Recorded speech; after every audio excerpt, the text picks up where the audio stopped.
ఒకప్పుడు ఉత్తరాంధ్ర అంటే కూడా వలసలు పోయే శ్రమజీవులుగా ఈ ప్రాంతానికంతా కూడా గుర్తింపు వచ్చే పరిస్థితి నుంచి ఉత్తరాంధ్ర రాబోయే రోజుల్లో స్థానికంగా విస్తృతంగా ఉద్యోగ ఉపాధి అవకాశాలు ఈ ప్రాంతానికే ఇక్కడికే వచ్చే పరిస్థితులకు బీజం పడతా ఉంది అని చెప్పడానికి గర్వపడతా ఉన్నా.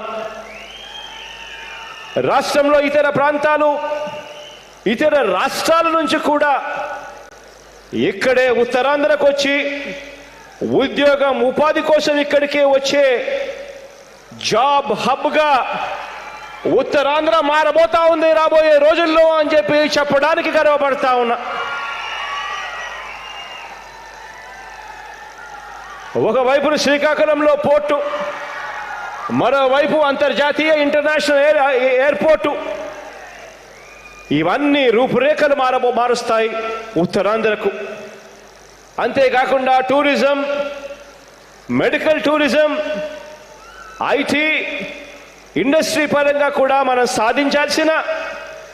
సాధించబోయే ప్రగతికి కూడా ఈ ఇంటర్నేషనల్ ఎయిర్పోర్టు కేంద్ర బిందువుగా మారుతుంది రాబోయే రోజుల్లో అని చెప్పడానికి కూడా సంతోషంగా ఉంది. ఈరోజు భూమి పూజ చేసిన ఈ గ్రీన్ఫీల్డ్ ఎయిర్పోర్టులో మరో 3 ఏళ్లలో ఈ ప్రాజెక్టు పూర్తయి ఈ ఎయిర్పోర్టు 2026 నాటికి ఇక్కడి నుంచే ఇదే భోగాపురం నుంచే విమానాలు ఎగిరే పరిస్థితి వస్తుంది అని చెప్పడానికి కూడా సంతోషపడతా ఉన్నా. ఈరోజు ఇక్కడ పునాది రాయి వేశాం. 2026లో మళ్ళీ మీ బిడ్డే, మీ అన్నే, మీ తమ్ముడే మళ్ళీ ఇక్కడికే వచ్చి ఇదే ప్రాజెక్టును మళ్ళీ ఇనాగ్రేట్ కూడా చేస్తాము అని చెప్పి కూడా దేవుడు దయతో చేస్తా ఉన్నాను. అది కూడా జరుగుతుంది దేవుడు ఆశీస్సులతో.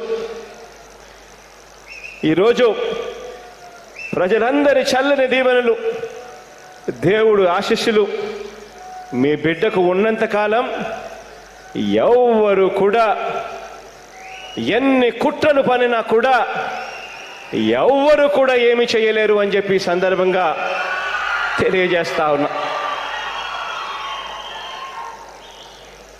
భోగాపురం అంతర్జాతీయ విమానాశ్రయంపై ఇదే ప్రాజెక్టు ఇక్కడ ఇవాళ వచ్చి మనము ఫౌండేషన్ స్టోన్ వేస్తా ఉన్నాము, పునాది రాయి వేస్తా ఉన్నాము అని అంటే జీర్ణించుకోలేని వ్యక్తులందరూ కూడా నిన్ననే సార్ టీవీలలో మాట్లాడడము, పేపర్లలో చూడడం ఆశ్చర్యం అనిపించింది. నిజంగా వాళ్ళు మాటలు మాట్లాడుతూ ఉంటే నిజంగానే వాళ్ళ హయాంలోనే ఈ స్థాయిగానే ఉండింటే మరి వాళ్ళ హయాంలో ఎందుకు ఈ ప్రాజెక్టు ముందుకు కదలలేదు అని చెప్పి అడుగుతా ఉన్నాను ఈ సందర్భంగా.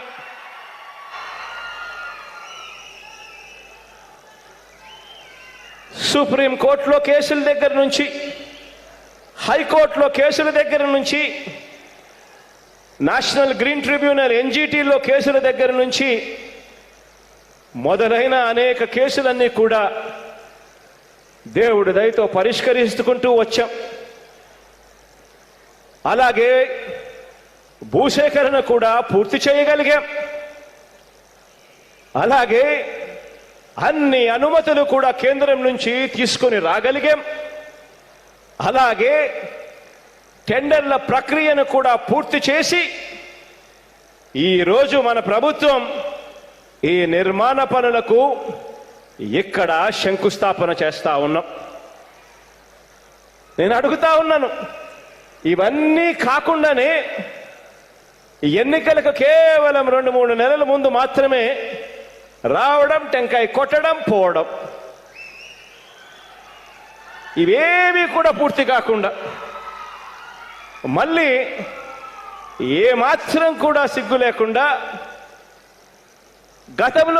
గతంలోనే మేము శంకుస్థాపన చేశాము అని చెప్పి మళ్ళీ చెప్పుకోవడం నిజంగా ఇంతకన్నా దారుణమైన పరిస్థితి రాజకీయాలు బహుశా ప్రపంచ చరిత్రలో ఎక్కడా ఉండవు.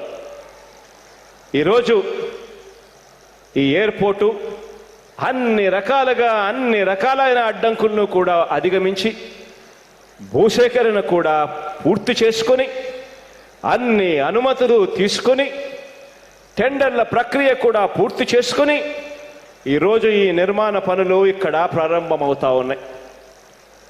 ఈ ప్రాజెక్టు పూర్తయిన తర్వాత వివిధ దశల్లో ఈ ప్రాజెక్టు పనులన్నీ కూడా పూర్తి అవుతా వస్తాయి. ట్రాఫిక్ పెరిగే కొద్దీ, విశాఖపట్నం ఉత్తరాంధ్ర పెరిగే కొద్దీ ఈ ఎయిర్పోర్ట్ కూడా విస్తరిస్తూ పోతుంది. ఈ ఎయిర్పోర్ట్లో దాదాపుగా 5,000 కోట్ల రూపాయలతో 2026 నాటికి ఏకంగా రెండు రన్వేలతో ఎక్కడో రెండు రన్వేలు అనేది ఉండే ప్రాంతాలు చాలా అరుదుగా ఉంటాయి ఎయిర్పోర్ట్లు. అలాంటిది ఇదే విశాఖపట్నంలో 2026 నాటికి 2 రన్వేలతో ఈ ప్రాజెక్టు టేకాఫ్ అవుతుంది. దాదాపుగా 5,000 కోట్ల రూపాయలతో 7 ఏరో బ్రిడ్జిలతో ఇక్కడే ప్యాసింజర్ టెర్మినల్, ఏరో బ్రిడ్జిలు, కార్గో కాంప్లెక్స్లు, విమాన నిర్వహణ మరమ్మతుల MRO unit, aviation academy, plant quarantine, animal quarantine వంటి పలు సదుపాయాలతో ఈ ఎయిర్పోర్ట్లు మొదటి దశ 2026 నాటికి 5,000 కోట్ల రూపాయలతో పూర్తవుతుంది. ఇక ఆ తర్వాత ట్రాఫిక్ పెరిగే కొద్దీ అల్టిమేట్గా 60 లక్షల జనాభాకు మొదటి ఫేజ్లో ఇది సమకూర్చే సదుపాయాలతో ఏకంగా 4 కోట్ల జనాభాకు కూడా సరిపోయే విధంగా ఎయిర్పోర్ట్ డిజైనింగ్ జరుగుతూ ఉంది. ఇక్కడ ఎయిర్పోర్ట్లో ఈ విమానాశ్రయంలో భారీ విమానాల సైతం అంటే A320, A380 double decker flight, ప్రపంచంలోనే అతిపెద్ద ఫ్లైట్.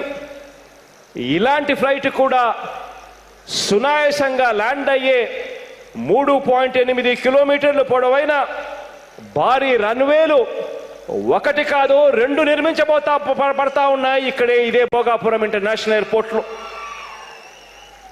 ఈ ఎయిర్పోర్టే కాకుండా ఎయిర్పోర్ట్ పక్కనే మరో 500 ఎకరాలలో ఏరో సిటీని కూడా అభివృద్ధి చేయబోతా ఉన్నాము అని చెప్పడానికి కూడా గర్వపడతా ఉన్నాను. ఇదొకటే కాకుండా ఇదే ఎయిర్పోర్టుకు అక్షరాల విశాఖ నుంచి భోగాపురం ఇంటర్నేషనల్ ఎయిర్పోర్టుకు 6 లేన్ల రహదారులను ఏకంగా 6,300 కోట్ల రూపాయలతో మరో 4 నెలల్లోనే దానికి కూడా శంకుస్థాపన చేసే కార్యక్రమానికి శ్రీకారం చుట్టబోతా ఉన్నాము అని చెప్పి తెలియజేస్తా ఉన్నా. దీనికి సంబంధించి ఇప్పుడే కేంద్ర మంత్రులందరితో గడ్కరీ గారితో మాట్లాడడం కూడా జరిగింది. ఆయన ఆశీస్సులతో ఆ ప్రాజెక్టు కూడా ముందుకు జరుగుతూ ఉంది.